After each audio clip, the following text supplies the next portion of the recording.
So Second City opened in 1959, and most people know us as this famous comedy theater where all these great people came out. All true.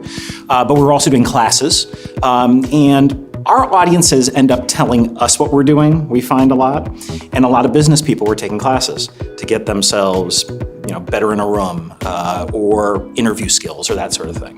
We like to say the same things that made Stephen Colbert and Tina Fey ripe for such success. Anyone can have those things. And that applies to business people, that applies to students. So improvisation is essential for when human beings have to work with other human beings. And that's never been more true than today.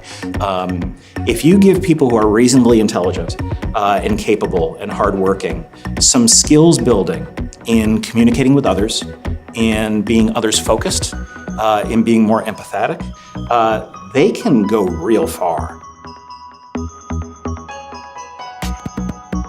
Banks, hotels, sports franchises, CEOs, retail, any place there's a human-to-human reaction.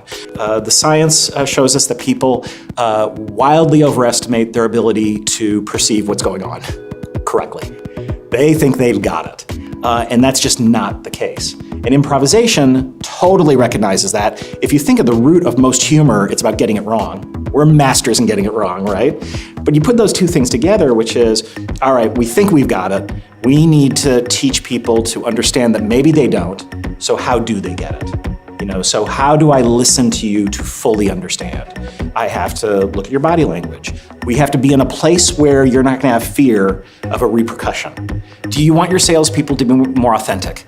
Do you want your salespeople to think what the consumer wants?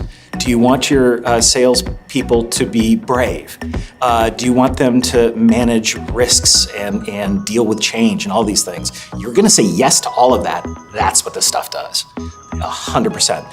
So in a sales setting, just imagine a whole sales fleet that has that level of focus on the person across from them. And if you can sort of maximize that focus, everyone loves a good listener.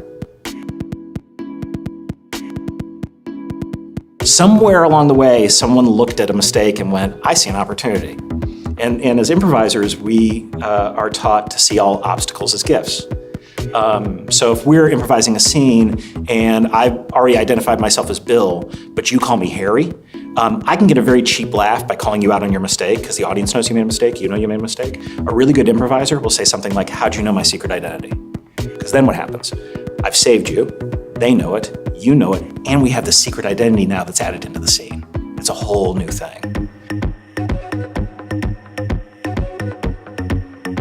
I often say, 10 years ago, I'm not walking into the University of Chicago and getting this, partnership. I'm not teaching at the Stanford Graduate School of Business, which I'm doing in a month.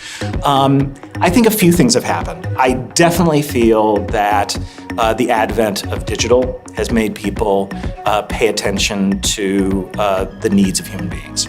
But I really think it's just how we're paying attention to the way we exist inside the digital universe that then realizes we gotta pay attention to the human stuff.